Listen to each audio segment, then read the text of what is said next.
A little bit about myself. I grew up in Ann Arbor, Michigan.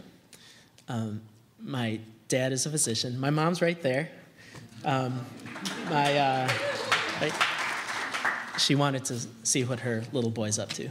So my older brother's a physician. My dad's radiology, my brother's infectious disease, my sister's family medicine. I do geriatrics. My wife's a pediatrician. But actually, when we all get sick, it's my mom who takes care of all of us. So, she's probably better than the rest of us anyway. Went to University of Michigan for undergrad and medical school. Went to Chicago for residency. Went into private practice for 4 years. Went back and did a fellowship. And then I was looking for jobs, teaching positions, because I decided after 4 years of solo private practice in rural PA that I wanted to be involved with students and residents. And I applied around 25 teaching positions in New Jersey and Eastern PA. And I got one offer, and that was here. So I picked it. And so that's how I ended up here. And so now I'm going to tell you a little details about what I do. And so the details are sort of how, at this point in time, I believe God is leading me to try to achieve the goals that I said earlier.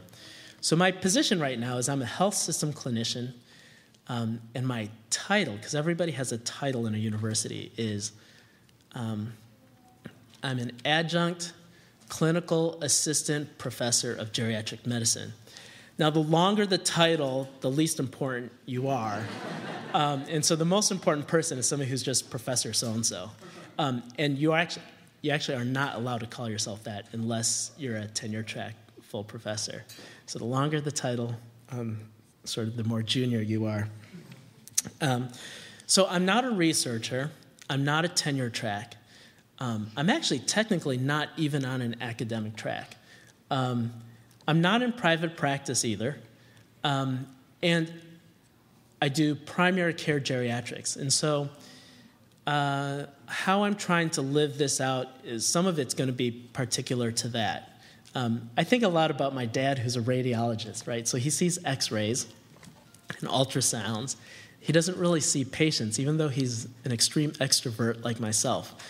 And so how he lives out what it means to be a Christian is going to be different than how I do it. He doesn't have much contact, and he's in private practice, so he doesn't have a lot of contact with students or residents or patients for that matter. It's just a little different. And so I think one thing that each of you has to think about is, as God leads you in your interest to your particular field, what does it mean to then live out being a witness? So let me tell you what I do, some of the nitty-gritty.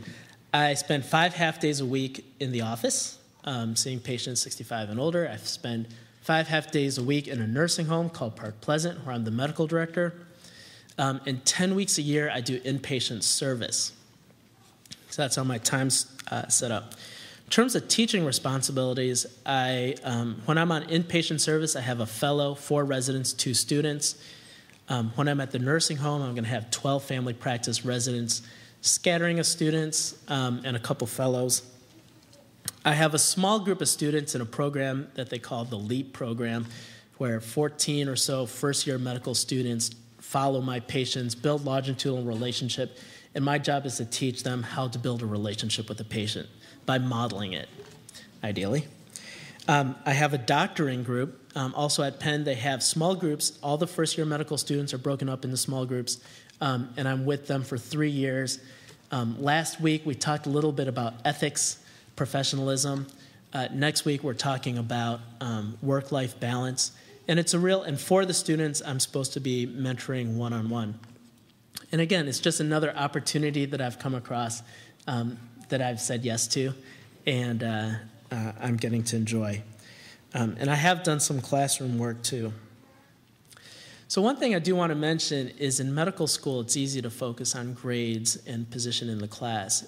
And being back in an academic setting, one thing I realized, or that I'm taking more seriously now than I did the first time I was in an academic setting, is that competency is really important to at least give yourself a platform to be a witness. right? You can't be a dangerous physician, right? You shouldn't be unethical. You shouldn't lie. You shouldn't practice so far outside the standards of norm that people think you're crazy. You shouldn't be lazy. You should be a hard worker. You should be competent. I certainly don't pretend to be the brightest person in the room. Most of the students and residents I work with are smarter than I am, and I'm at peace with that. But I don't feel a huge pressure to be the smartest person in the room. It's not that I'm fearful of being the dumbest person in the room. It's just that, I want to serve God, do everything serving God, doing my best for him. And so that gives me a platform. I mean, if I weren't competent and if I weren't hardworking, if I tried to do these things where I'm building relationship with students and residents, and I went to my chief and I said, can I take on this extra task? He would look at me and say, you're not doing the stuff you're supposed to be doing. Go back and do your work first. But since I have been doing that, basically anything I say to him, can I switch my clinic schedule around? Can I block a clinic to go spend time with students? He's basically said, sure. And so that's allowed me a lot of freedom that when I see an opportunity, I can take it and run with it. And even within the division of geriatrics, there are very bright people. But, whether you're bright or not, you can always still work hard and at least be, competent at what you do. So I want to give you some examples of how God has allowed me to witness. Actually, I'm going to tell one more story first. When I was in residency, Brian and some of the students here have already heard me tell this story. I was an intern in a small community hospital, and I met one of the housekeepers. Her name was Nell, and I met her friend, whose name was Dell. And they were both believers. And I was a major white cloud. When I was on call, nothing ever happened. I was very bored. And so I would just talk to people and meet people. And Nell and Dell were both believers. They were older. They were in their 40s and 50s. And, we just sat around talking about what it meant to be a Christian. And so we grew in our relationship, and I found out we would pray together. And I would find out that Nell and Dell would witness to patients. As they were going around cleaning rooms, they would witness to patients. They'd say, oh, what are you here in the hospital for? How's it going? Can I pray for you? And they would share Christ with their patients. Then I found out they would actually share Christ with my attendings. Dr. So-and-so, you really should spend more time at church. It's a shame that you used to go to church and that you don't anymore. Jesus loves you, okay?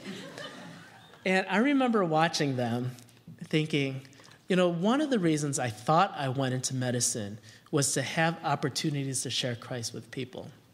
And what Nell and Dell showed me more than anything else is that opportunities to share Christ with the people around you has nothing to do with what you do.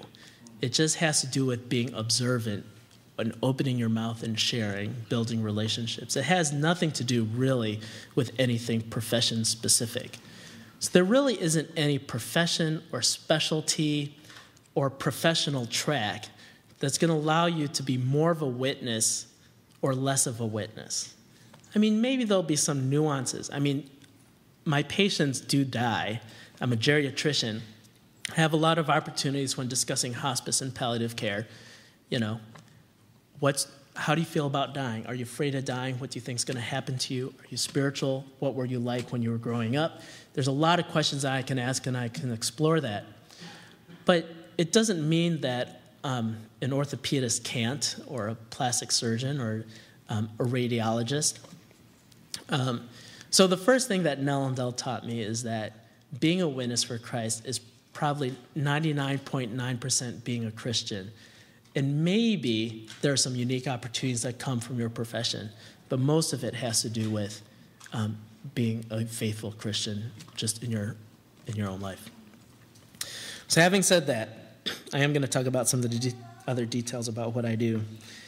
When it comes to patients, I learned a lot in medical school by going to the CMDA Saline Solution conferences about taking spiritual histories.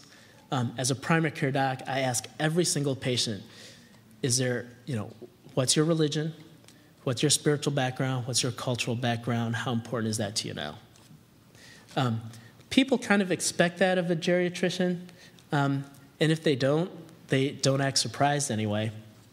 And sometimes they'll say nothing, but at least it opens the door that this is an area that I'm interested in, and if it happens to be relevant in the future, they can talk to me about it.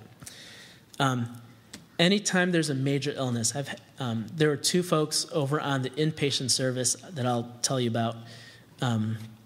One was a lady who came in with painless jaundice, found to have metastatic cancer.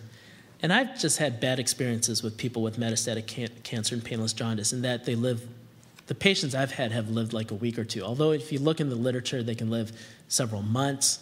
But I haven't quite had that fortune with my patient. She came in bacteremic because she was obstructed. She had obstructive jaundice. So I said to her, I think you have about a week or two left. Well, she turned out she was a believer. And I was able to pray with her. We prayed every day together. And then the last day she was there, her nurse was there. I said, why don't you pray with us?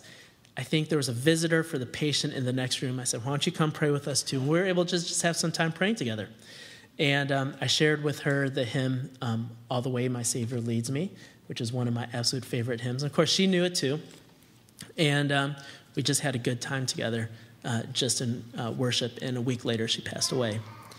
The other was a guy named Mr. Mayhew, who I saw recently, and he's passed away too.